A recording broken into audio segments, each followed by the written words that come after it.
Barchasi yaxshilikka. Nima bo'lsa ham o'zligingcha qol. O'zgarma. Birov uchun o'zgarma.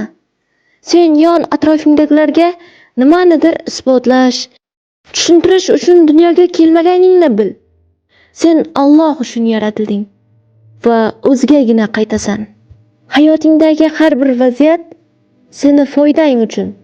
Robbing senga yomon bo'lishini istarmidi? Aksincha, seni o'zgalardan himoya qiladi.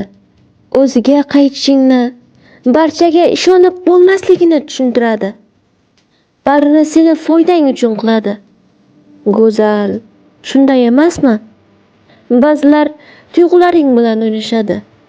Alloh o'shanda bandasi ochgan yarani tuzatadi. Ba'zida seni xafa qiluvchi so'zlar aytishadi.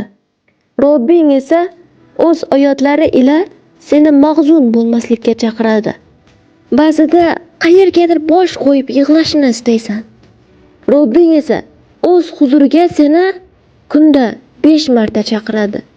Sajdaga bosh qo'ygan vaqting sukunatni his qilasan.